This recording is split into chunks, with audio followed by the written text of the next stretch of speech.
is not in the way at all. Okay.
Good morning, everyone. My name is Maxine Stone, and my pronouns are she and her.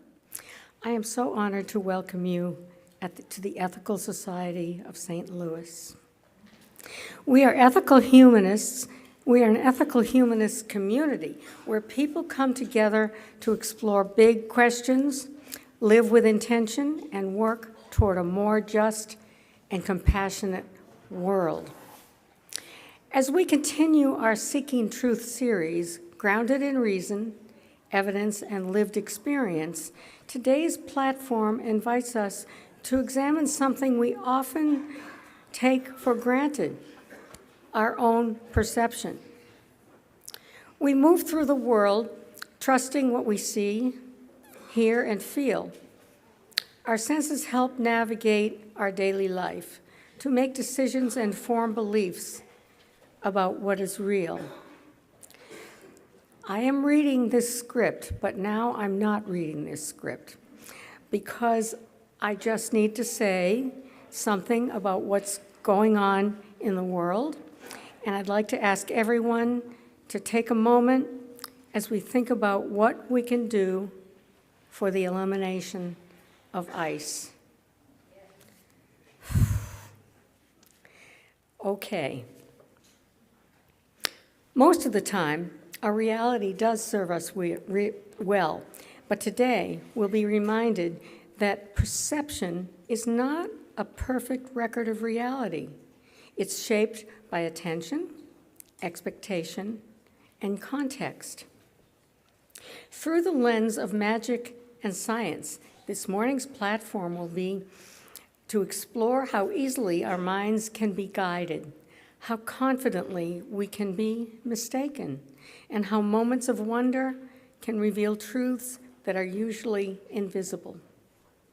In doing so, we are invited not to doubt everything, but to hold our certainty with a little more curiosity and care. As we begin, please silence your devices. I just did that. Settle into your seat and open yourselves to noticing not just what happens on the stage, but how you experience it. Today, we are honored to welcome the Webster University's Gold Standard Vocal Jazz Ensemble as our musical guests this morning.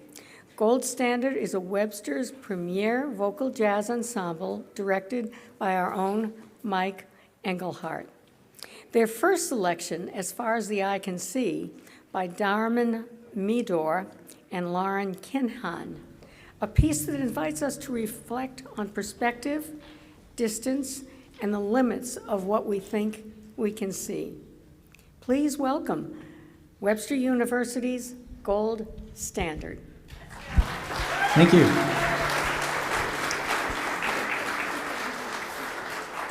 Thank you very much. So, in my other life, I am a faculty member at Webster University, and this is my ensemble from Webster. We're going to sing a couple songs for you today, which are a little bit out of our normal way that we usually sing, which is one on a microphone, which I would invite you to our concert on April 20th, if you are so inclined. We're going to sing two tunes for you today. The first one, as was mentioned, is As Far as the Eye Can See. It'll feature a solo by our pianist over there, Matthew Gallick. And also, Holly, wave your hand. Also, Holly Connor will have a little solo, and Holly has been teaching us the value of seeing beyond what our eyes can see this semester. She's taught us the value of seeing with our mind's eye, with our imagination, very much, I think, going along with the talk today of what our perception may leave out of what is actually happening in reality. So enjoy this first tune, As Far as the Eye Can See.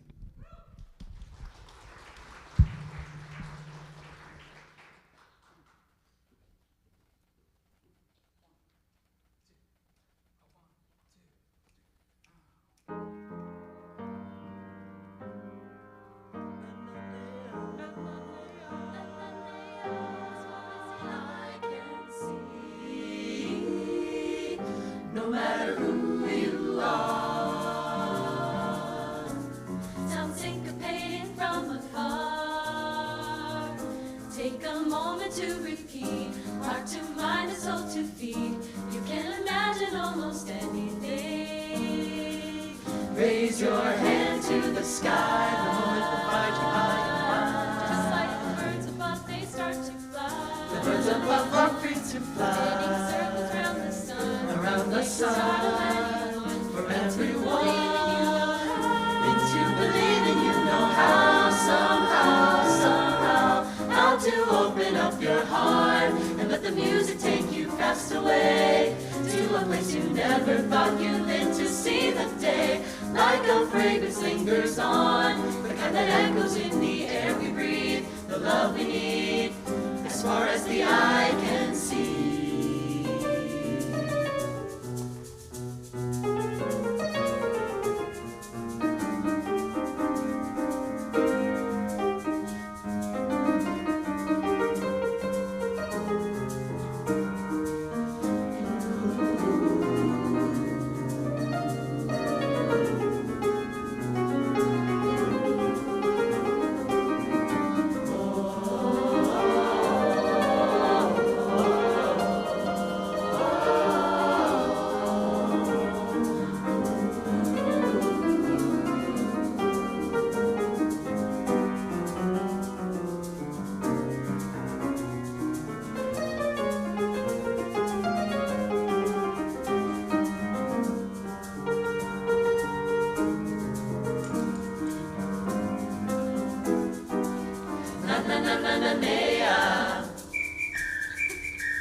As far as the eye can see.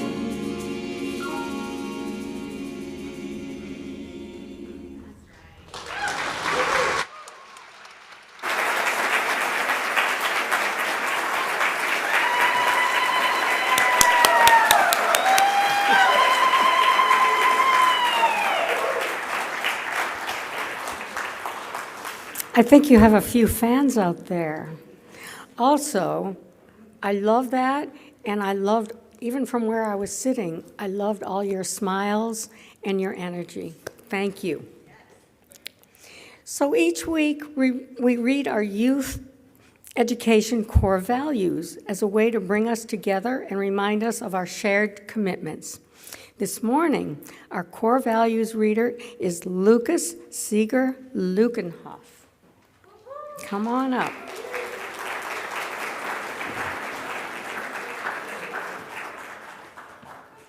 Every person is important and unique. Every person deserves to be treated fairly and kindly. I can learn from everyone. I am a part of this earth. I cherish it and all the life upon it. I can learn from the world around me by using my senses and mind and feelings. I am a member of the world community, which depends on the cooperation of all people for peace and justice. I can learn from the past to build for the future. I'm free to question. I am free to choose what I believe. I accept my responsibility for my choices and actions. Strive to live my values.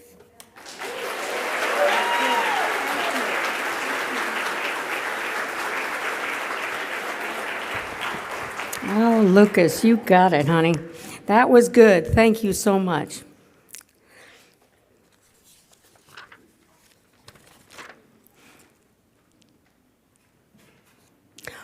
And thank you to our youth for joining us today. We'll see you again after platform.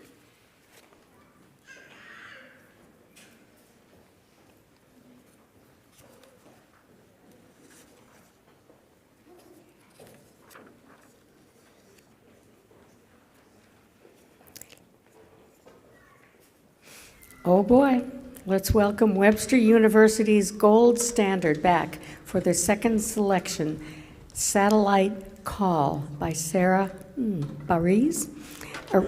Bareilles, just the way it's written. Thought it was French. Arranged by Carrie Marsh. This piece explores distance and connection, how we reach out. Listen carefully and try to understand one another even when signals are imperfect or incomplete. Please welcome back Gold Standard. Yeah, thank you. So we've had this piece of music for a week and a half. Started on this the first Wednesday of the semester, which was last Wednesday. Then we had a snow day on Monday. So we've had a total of 4 50-minute rehearsals. But this is going to be a testament to how fabulous of musicians these are standing behind me. This features a solo by Anaï. So enjoy Satellite Call.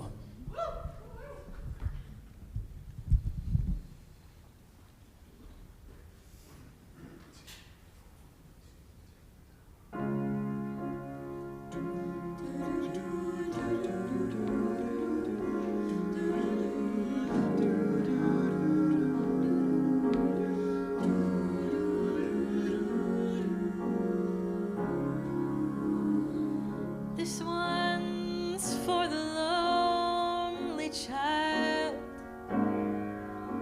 broken-hearted, running wild.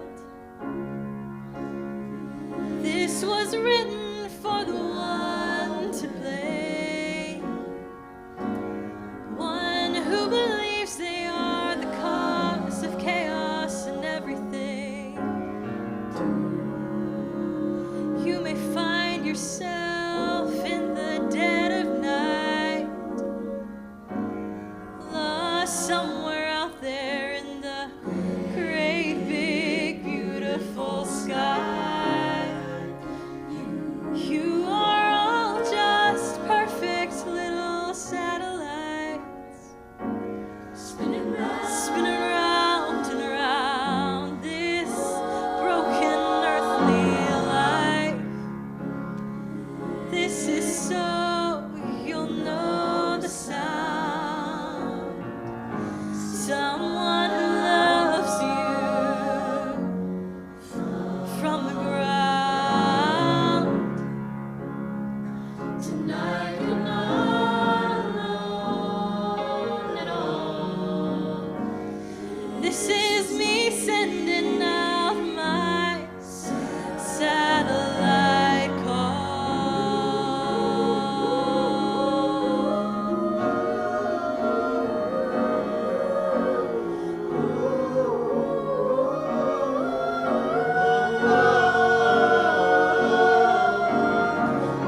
my goodness, that was fabulous. Your solo was fabulous. The group is fabulous. What a wonderful blend of voices, of beautiful voices. Thank you so much.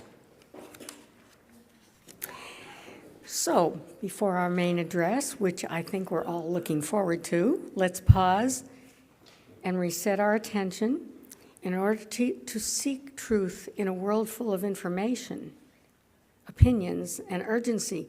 Ethical humanism encourages us to listen carefully, notice our reactions, and stay present, especially when a topic or conversation is challenging or complex as it is these days.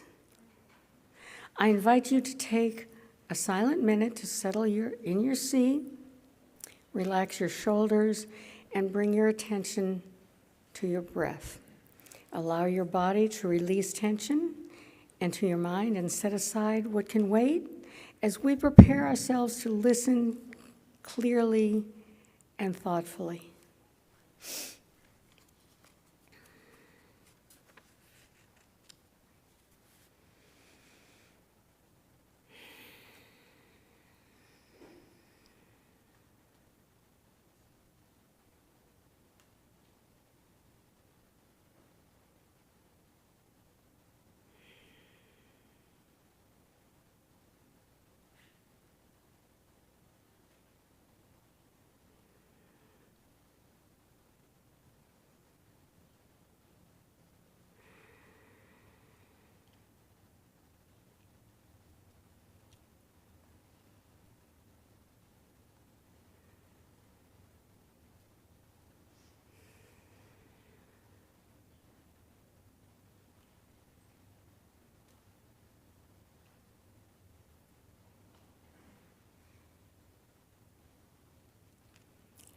Thank you.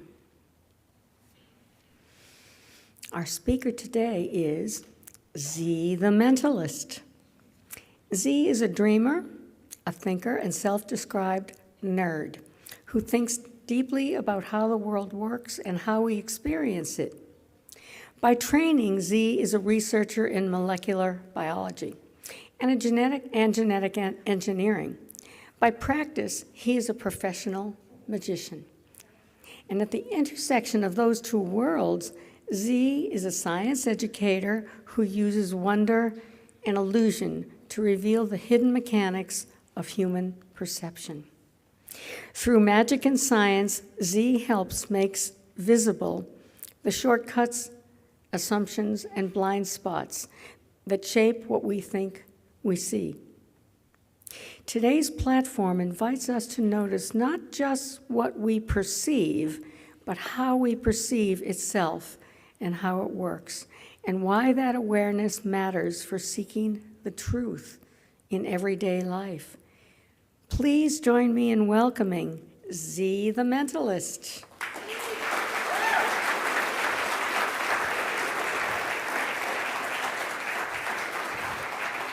Thank you, Maxine. Yeah, I'm good. I think I'm going to borrow this music stand over here. Super handy. I'll need this in a moment.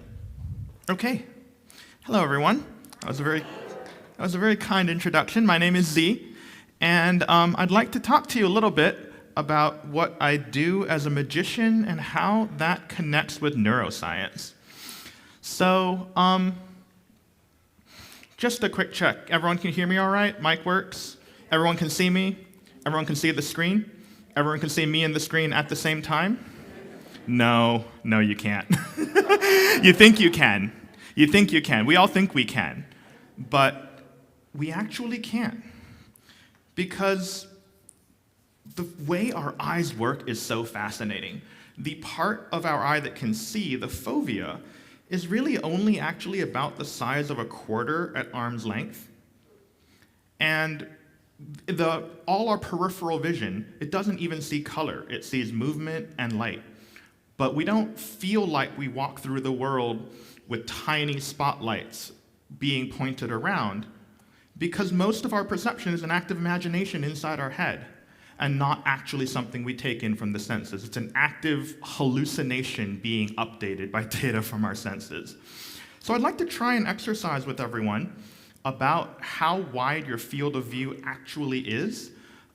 Everybody should have gotten a bunch of face cards on their way in. If you haven't, then just, trust me. What I'd like you to do is, this is a neat exercise. If you hold a card out in the distance, close one eye, hold your hand up, and keep your eye locked on your finger. You point that card towards you and you bring it towards your finger. Don't look away from your finger. Keep your eye locked on your finger. And I want you to think about, how close does that card have to be before you can make out the color, before you can make out what suit it is? If 45 degrees, can you see it? 60 degrees, can you see it? How close does it have to be? And if you have multiple cards, you can, check it out with each of your cards, shuffle them up, grab one at random, and try and see how close you get. Because another thing you'll notice is that after you know what card you have in your hand, that window of how close it has to be to the center of your vision magically gets wider. Which is wild that our eyes work that way. We don't feel it, but it does. And that's incredible to me. That's kind of part of the dark space where we magicians work. This is another demonstration of field of view. There are 12 black dots in this picture. Yes. This is not a GIF. This is not an animation. This is, it's just a static picture. But the background just tricks your brain's autofill into completing the pattern without the dots. And whatever dot you're looking at, the rest of them disappear. Like, I look at this and it makes me dizzy. It's wild. And our brains are doing this all the time. And usually, we don't run into sufficiently visually ambiguous stimuli like this that actually trips up our senses. Because whenever we want to look at something, we just look at it. But if your vision works perfectly, you spend a good at least 3 hours a day completely blind. And that is a crazy fact to think about. Because the reason we don't feel like our vision is a tiny little spotlight that we're swinging around is because we swing it around. Whenever there's something we want to look at, we just point our eyes to it and look at it. But our eyes are physical orbs in our head connected with muscles that pull and twist it. And it takes time for our eyes to go from pointing in one direction to another. It can be up to 1/5 of a second, 200 milliseconds, looking all the way left to all the way right.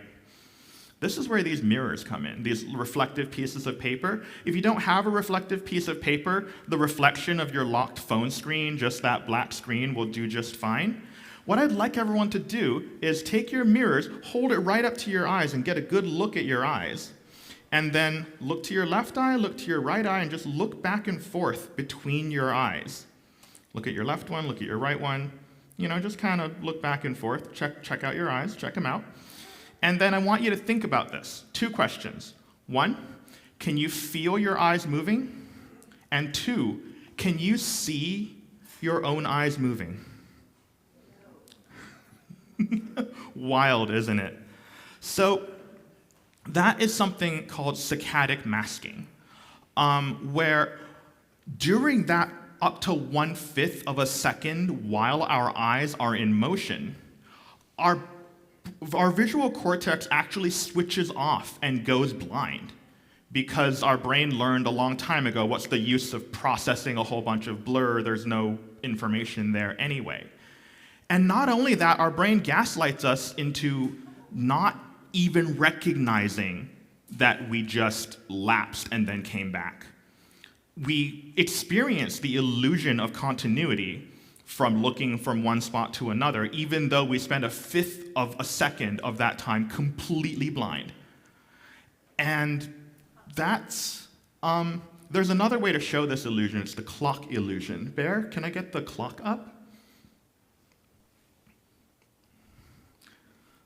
Okay, so if you look away from the clock and look back towards it and try that a couple times, you'll notice that sometimes when you look at the clock, that second hand seems to freeze a little, and that first tick seems to take a little bit longer. Can I get a show of hands as you see this phenomenon?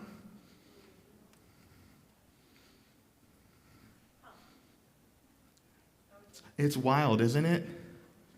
Yeah. We all know how a clock works. That tick of that hand is not changing speed. But because of saccadic masking, because of your brain blinding yourself to that moment while your eyes are in motion and backfilling that experience, it just causes this really cool illusion where that tick seems to take up to 1/5 of a second longer. It's wild. Our brains time travel. So that's a thing that you can't unknow. But then, it's not just about the neuroscience of the eye and the neuroscience of perception. Like I said before, perception is a huge component of it is not physical neural senses, but is imagination. And there's something that even when you're looking right at something, you can still miss it. It's a phenomenon called inattentional blindness, which I would define for you, but I pulled up a definition on Wikipedia, and I'll give everyone a moment to read it and think about what it means.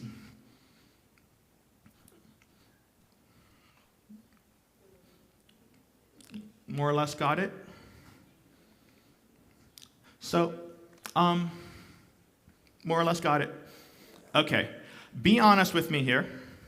Raise your hand if you missed the fact that the word "and" appears twice. Yeah, that's most of the room. And raise your hand again if you've noticed that the word "as" also appears twice.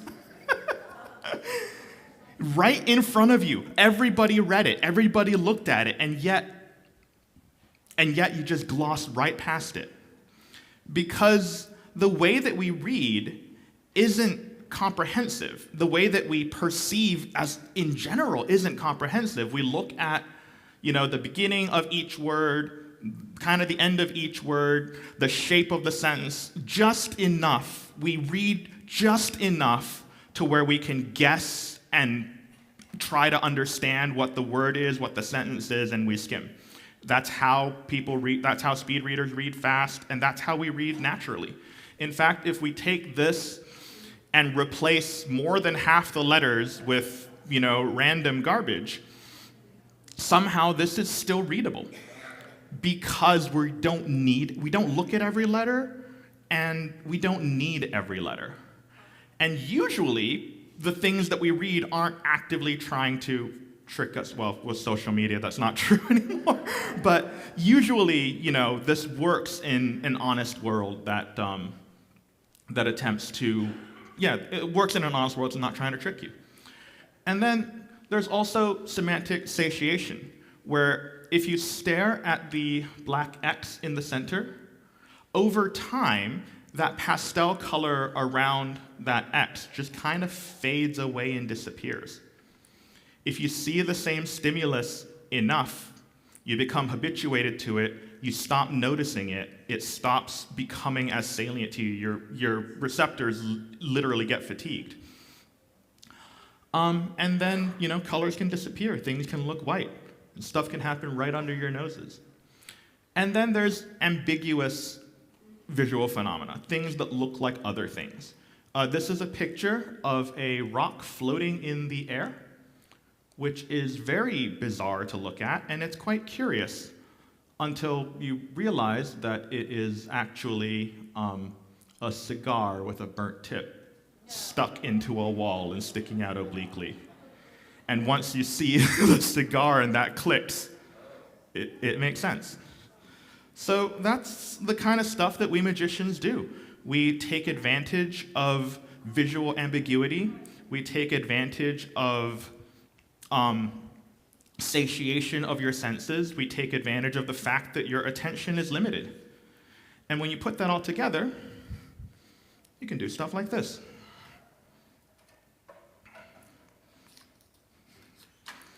Let's see. Here are my cards.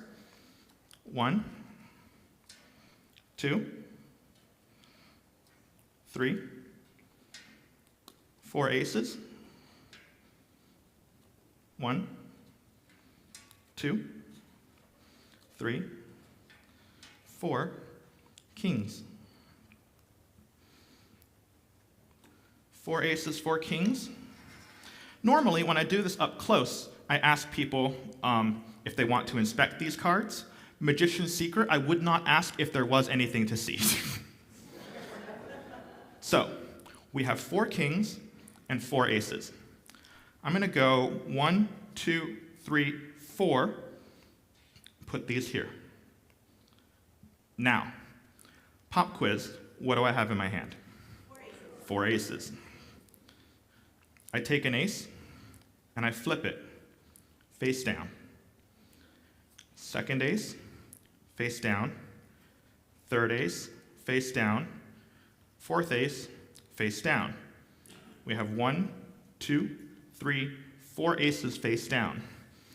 And now here's my favorite thing, is the snap. Heard that? Look. 1 ace is face up. I'll do it again. I'll snap. And 2 aces are up. 2 aces up, 2 aces down. You know why I love the snap? You see, 1, 2, 3, 4 cards. I love the snap because you know this is not doing anything. I'm holding a bunch of cardboard in my hand. There is absolutely no connection between snapping my fingers, but yet, another ace is up. And that is infuriating, isn't it? This last ace, like that. 1, 2, 3, 4. 4 aces up. Thank you. Let's do something with the kings now. We're going to go 1, 2, 3, 4 aces. We'll set them down.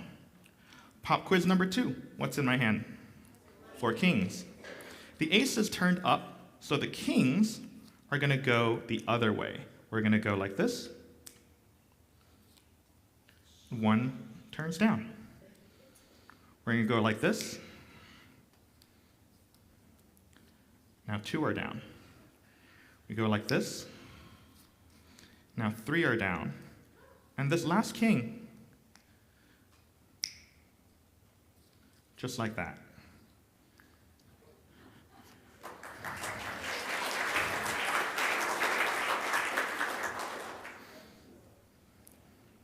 If I wave them over here, they start to look like 1, 2, 3, 4 aces, don't they?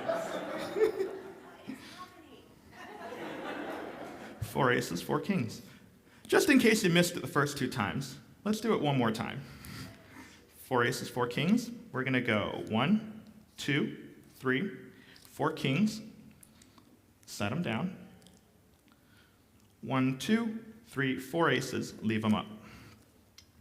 I take an ace, give it a wave. It turns into a king. Put it here. I take an ace, give it a wave, and it turns into a king. Put that here. Take an ace, and if I give it a wave, turn into kings. Over here, the aces. Over here, the kings. But if I do this, this becomes 1, 2, 3, 4 aces. And over here, the kings. 1, 2, 3, 4, 5, 6, 7, 8 cards.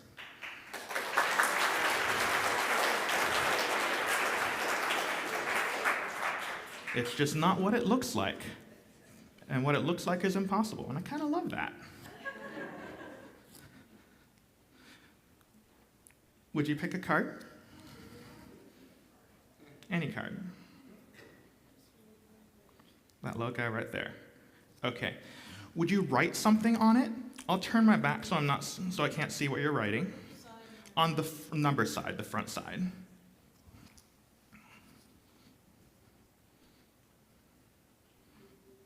Let me know when you've got it written.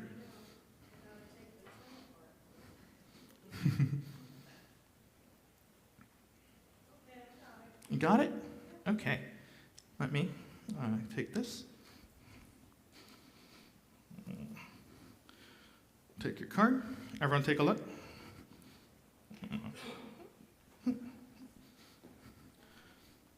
This card, signed. We're going to put it into the deck. You see, it's not on top. That's the Joker. And I'm gonna do something interesting. We have a bunch of balloons here. And let's, 1, 2, 3. There we go.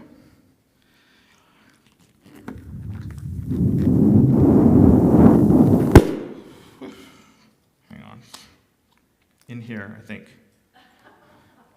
The 8 of hello.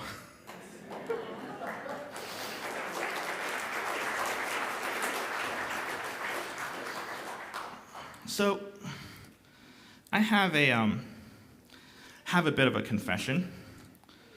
I know this is a secular church, but I did sin about 11 years ago. And I figured that this might be a good place to talk about it.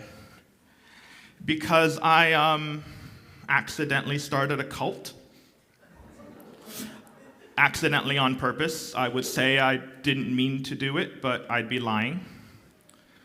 And yeah, it was 11 years ago at DragonCon, which, if you don't know DragonCon, it's a huge comic, sci-fi, nerd convention. It's like 100,000 nerds in cosplay descend upon Atlanta. And they have like multiple, like 20-something tracks of events and seminars and so on. And one of the tracks was a paranormal and supernatural believers enthusiast track.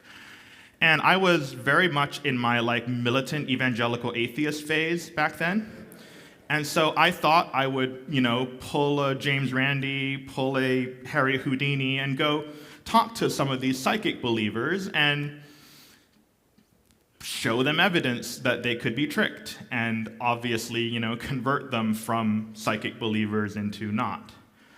And I went to this remote reading seminar, which, if you're not familiar, remote reading is this pseudoscience paranormal thing where you take objects and you get vibes and impressions from pictures or, things that you hold or whatever, and gain psychic insights from where it came from and so on and so on. It's a beautiful story, and it's a beautiful vibe. And the seminar itself was a, crunchy granola woman showing people pictures and asking people what vibes they got, and then bending over backwards like a gymnast to try and credit whatever people said with whatever the history of the photo was. It was kind of lame. And I was like, hey, I'm a psychic, and I've been working on my psychic power, and could I try something afterwards? And I did, and this is what I did. You want to help me with something? Here, yeah, you don't have to, you can stay there. I have a invisible dictionary. Would you catch it? Good catch. Glad you didn't drop it because you never find it again. Okay, what's your name? Jackie? Jackie, flip open to a page. Tell me, what letter are you on? Yeah. P. Okay, Jackie, I want you to find a word on that page. Don't tell me what it is. Not super common, not super long or complicated, a little bit unusual, a little bit creative, a word beginning with P. You got it, Jackie? Okay, so you don't change your mind. I have here a bunch of envelopes. And in these envelopes, I have little pieces of paper. I'm going to unfold this. Jackie, would you write that word on this paper? I'm going to turn my back so I don't see, and let me know when you have it written and folded back up. Don't worry, I'm not looking.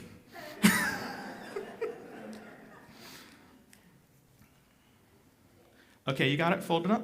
Okay, we're going to take this, put it in here, and take that envelope, and if you could seal it up for me, Jackie. Yeah. Unless you're allergic to envelope glue. Yeah. Good. A second person. Maybe over here. Could I pick on you a little? Yep. What's your name? David. David. Oh, yes, I remember. Hi again. Yes, we did. Yes, we did. Here. There's a paper in the envelope, David. Yeah. Could you take out that paper, unfold it, have a look, and imagine someone's face on it. The face of either a celebrity or someone you know or just a person. If you can picture them on that paper, and then if you could write down their first name for me, David.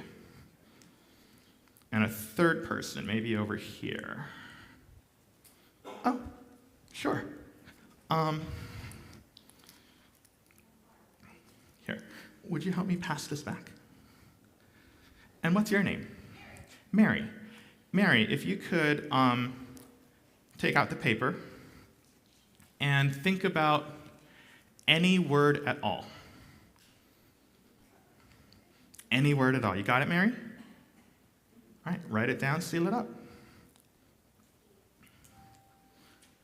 Could I get your envelope?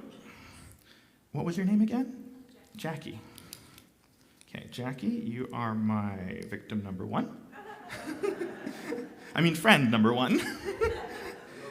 Yes. David, friend number 2. Yes, thank you. I lose these so much. And Mary.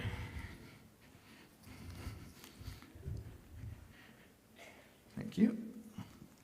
Friend number 3.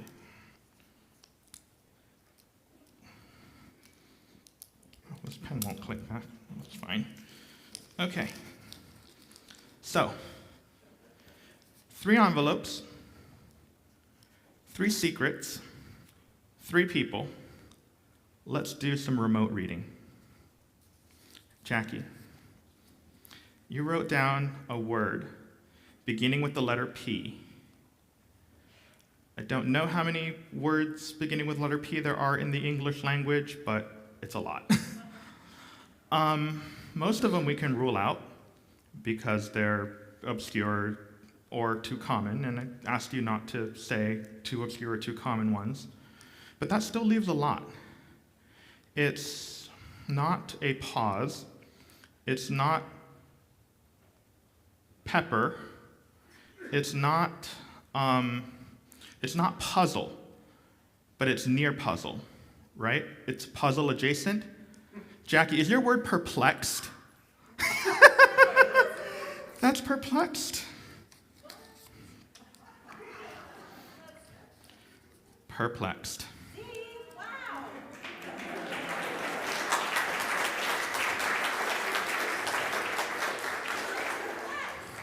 David? Yes. You have a name. A name of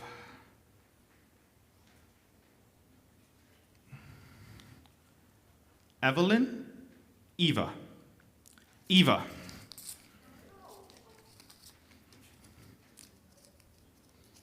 Eva.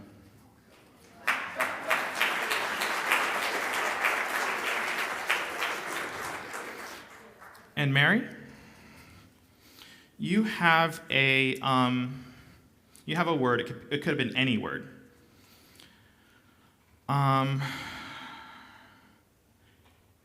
Is it abstract? Is it an idea? No, not really. It's an object. Is it alive? Is it bigger than a bread box? No, it's orange. Mary, is it a carrot?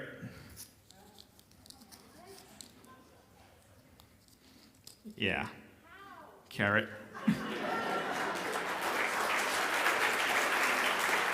Jackie, David, Jackie, David, Mary, thank you. So, I did this trick, posing as a psychic in a room full of psychic believers who are very into catching vibes. And what happened afterwards was that I wound up with about a dozen people swarming me after that talk and believing that I was like a genuine psychic. And things got really weird really fast. They spent the rest of the day with me, posing as doing the whole prophet thing, and then buying me like food and drink, and like talking to me about all the stuff that is going on. And things got really weird really fast. I wound up, understanding where people like L. Ron Hubbard and Joseph Smith and, other kinds of prophets come from. And it turns out that there is an alarming amount of people out there in the world who are very desperate to have simple answers. And the world is way too complex and way too difficult. But nevertheless, people want easy answers, even if it hurts them. And so, in getting to talk with them and getting to meet with them, they pretty much immediately started trauma dumping all of the horrible things in their life and like immediately asking me to make like huge life decisions for them, like, do I divorce my husband? Do I, quit this thing? Do I cut off my parents? Do I move halfway across the country for this job? And it was terrifying how eagerly people want to surrender their agency and their like grasp of the world. I got all kinds of, I'm psychic too, because once I was thinking about this person and then they called. And a lot of stories like that, a couple stories that were like, difficult to parse out, but if we have 1 million experiences every 2 weeks, 1 in a million things happen like twice a month. And so, there's this idea about like internal locus of control, external locus of control. Some people feel super hyper responsible for everything that happens around them, and push that too far, you get to anxiety. And some people feel like they really want to attribute everything that happens to them to forces outside of them. And here, I came into this experience believing, I'm a rational scientific person. If I am shown evidence that I have been tricked, or that I have been fooled, or that I was mistaken, I would correct my beliefs, and I would not continue believing that because, having an accurate picture of the world is important to me. And what I found out was that not everyone thinks this way. Which, when you're like, 20-year-old, when you're like, 20 or super young, that's kind of a shocking, shocking revelation to experience for the first time. Because what ended up happening was that, as things got really weird, I eventually started to like push people into trying to think skeptically. I confessed to them that I was a magician. I told them that I was tricking them the entire time. And they started arguing with me that I was actually psychic, and why was I now lying to them that I wasn't, because they saw me do these things and they really believed. And it turns out that there's, humanity is a whole spectrum of experiences and beliefs and ideas, and it turns out that the kinds of people who desperately need to believe that they can change the world for their better by wishing hard enough, believe that because of some really, they've all had really horrible, messed up things happen to them. And so that comes from a deeper need than any evidence or any even proof that I could give them could touch.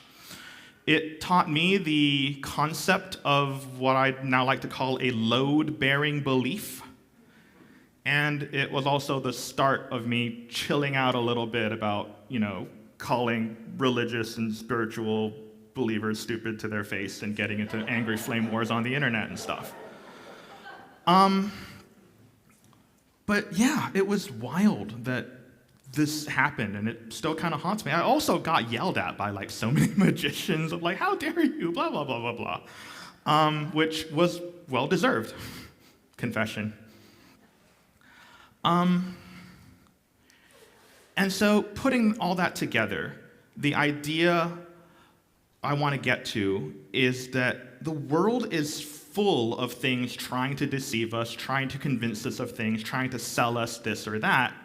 And one of the things I love about magic is that, yeah, it's deceptive, but it's consensual deception. You agree to be fooled, and it is done for your entertainment.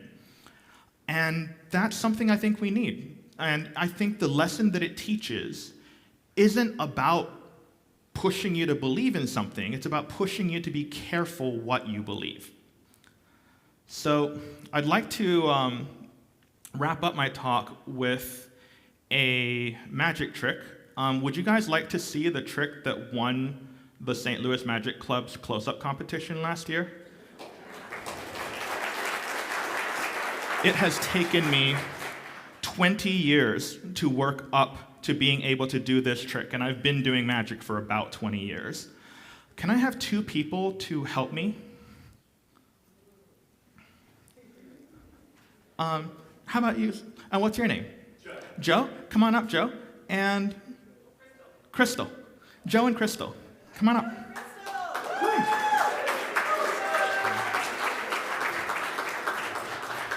Let me switch these around here.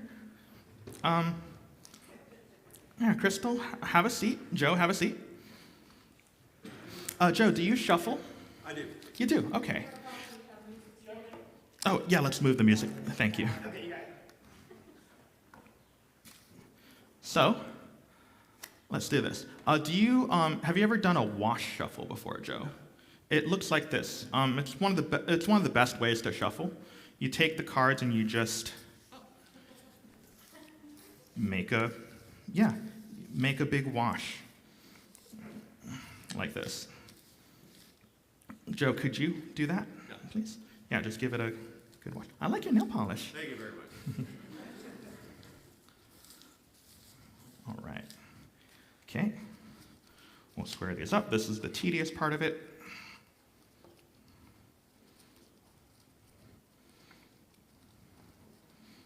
Nothing sneaky, Crystal, Joe? Not so far. Not that you've seen. Okay. I'm not going to change the order of the deck again, but Crystal, I want you to cut the deck and peek one card. Don't let me see, don't let Joe see, just you, okay? If you could. Anywhere in the deck? You got it? Okay, set it back. And now, Joe, if you would wash the deck one more time. Yes. Oops.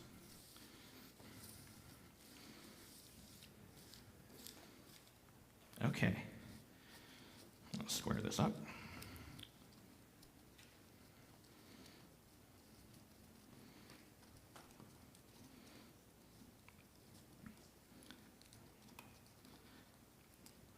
Okay, Crystal, you know that card? Yes. All right, Joe, here's what I want you to do. I want you to take the deck and start dealing cards face down in front of you, one at a time. Okay. Pretty slowly.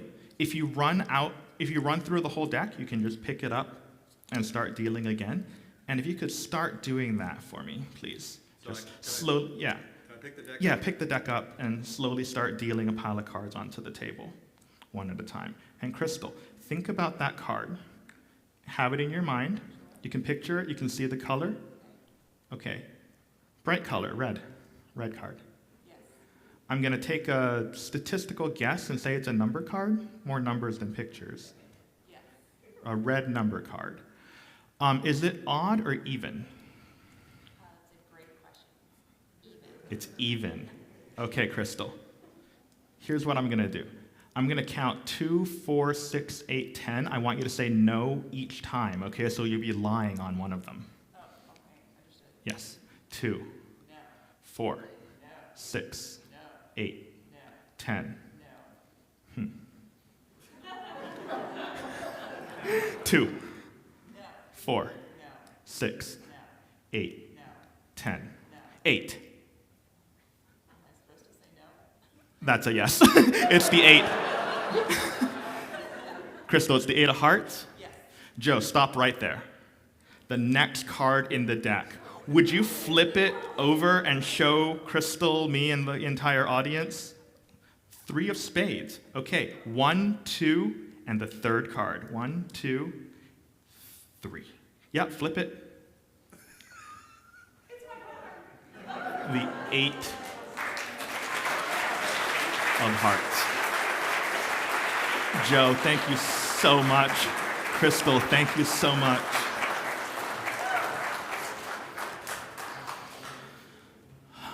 So I wasn't lying when I said it took me 20 years to be able to do this. But the reason why is very curious. If anyone doesn't want to know how the trick is done, switch off your ears. Or if you're not fortunate enough to have hearing aids, well, sucks for you. Because I probably, people ask me how long I've been doing magic, and I say, well, 20 years at this point, and I sucked for the first 8. I didn't know that then, because what I had been doing was essentially hiding behind technique, hiding behind sleights and mechanics, and mastering that to the point that, I didn't need important stuff for performing, like charisma and showmanship. So I was always known as a technique, person in the magic scene. And I saw that trick, and it was so terrifying to me. Because what we saw was magic. How could that card have been right there? Joe shuffled before and after. Crystal cut to any card. How could it have been arranged in exactly that way? That's mad. It's impossible. Especially because I never rearranged the cards, unless I did when I was squaring them up somehow. Now, the reason that was so terrifying to me is because it went against absolutely everything that I had been doing in magic so far, and it's taken me 20 years to get to the point where I can do this now. It was, I remember the wave of, oh, holy shit, from the entire room when the 8 of hearts was revealed. And that's the thing about magic, is that we want to believe that it's something incredible, especially with the technique and everything.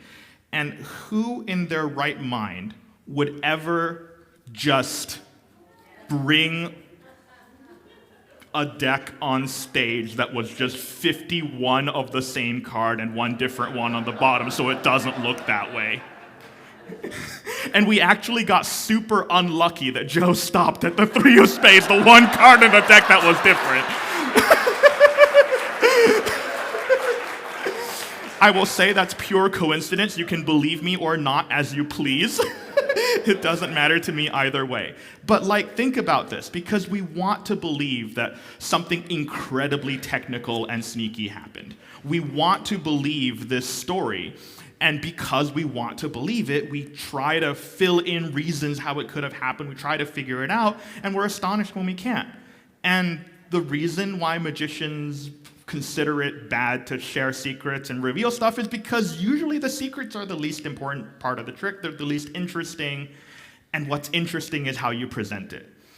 Because you can take 52 of the same damn card and just through audacity and charisma and showmanship pretend to be doing all these incredible things and turning it into a whole spiritual experience. And that's kind of art, and that's kind of craft. But also knowing how susceptible we are to it, I feel like is very humbling. Has anybody ever chosen the 3 of spades? Not yet. But if they do, I'm gonna be like, oh my goodness, the entire deck is all the same card except for the one and only one you chose. They don't know what you're gonna do until you do it. It took me years to learn that when I flub something and mess it up and it doesn't go according to the way I want, panicking makes it worse while carrying on as if you didn't let you get away with it. So that's kind of my talk. That's kind of what I've got. Thank you very much. I hope that was 40 minutes-ish.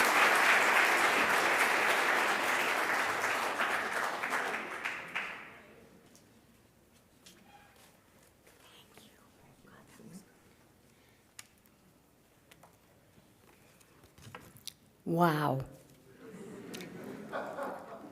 That's all I have to say. Not really. I have lots to say because I love magic. I always loved magic, and I took my kids to magic shows, and I've never seen anything like this guy. So thank you so much, Z.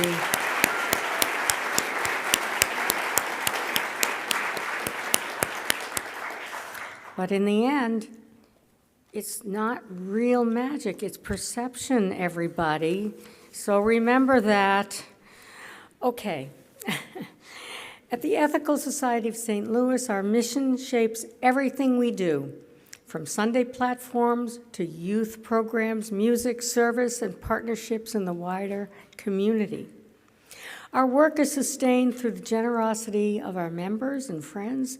Today, the collection supports the ongoing life of Ethical Society and allows us to continue offering programs, gatherings, and opportunities to live our values together. Most members of our community support the Ethical Society through regular monthly giving or an annual gift. For those who'd like to contribute in person today, the collection baskets and the QR code on the screen are simple ways to participate. Every contribution helps bring our mission to life. If you'd like to stay connected to our community, we invite you to subscribe to our weekly newsletter for updates on upcoming programs, service opportunities, and the ways to get involved. Now let's take a moment to hear some announcements.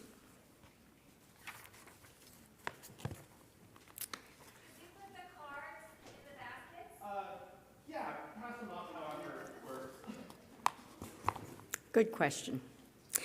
Or you can just leave them on the table up after platform. So I want to remind you about the matching fund. There is still time to make a commitment to the matching fund for the 2026 pledge campaign. All pledge increases will be matched, and the money from the matching fund will go towards the compensation of a new leader. If you are interested in becoming a matching fund donor, email the Stewardship Committee at stewardship@ethicalstl.org. The Stewardship Committee extends our deepest appreciation to 16 donors who have committed $43,700 to the fund, as well as 11 members who have increased their pledge, which generated from $6,524 from the matching fund. The annual pledge campaign is well underway. If you have not received a pledge form in the mail, please contact the Stewardship Committee at, again, stewardship@ethicalstl.org. If you just can't wait to make your pledge, visit ethical.org/giving to pledge online and to review our giving guide. Also, mark your calendars for March 1st for our appreciation and celebration luncheon after platform. Thank you in advance for your consideration and the pledge committee that you are willing to make. Okay. The Ethical Ladies is hosting their annual Galantines event this coming Saturday, February 7th at noon in the Hankey Room, and would like to invite all ladies, including trans women and those who identify as women. Check out the weekly connection or the event posted in the Ethical Ladies Facebook group or Discord channel for details and to RSVP. All ages are welcome. Join us for meeting to discuss forming a new group focused on current events and important ethical topics. Whether it's foreign policy, women's rights, public health, or what's going on in the world today, we'll explore pressing issues in a respectful and facilitated dialogue. Join us in the Hankey Room on February 15th at 12:30 for questions, or contact Jim Rhodes. I think there's just one more. Epicurean dinners. It's a small quarterly dinner group for ethical society members who want to build deeper connections over good food. Sounds good to me. Groups rotate hosting in one another's homes and are matched by schedule and dietary needs. If you're an ethical society member and would like to participate, please sign up by January 30th. Uh-oh. Using the link in the weekly email newsletter. I have a feeling you can still do it, but I don't know who to contact. What was that? Lindsay. Contact Lindsay. So in closing, thank you, Z. Oh my gosh, thank you, Z, for inviting us into wonder this morning and for reminding us that seeking truth requires us to notice how easily our minds fill in gaps, follow cues, and mistake confidence for clarity. I sure did that with the 8 trick, with all of it. Thank you to Webster University's gold standard for the care, precision, and beauty they brought to our space today. And thank you to our readers, our volunteers, and to each of you for helping to create a space where curiosity, reflection, and shared presence connects us to one another.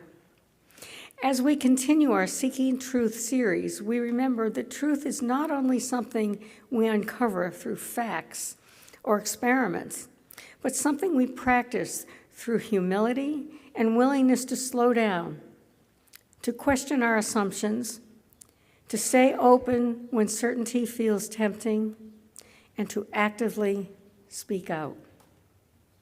In a world that often rewards quick judgment and easy answers, ethical humanism invites us to pay attention, to remain curious, and to care about how our understanding shapes the way we treat one another.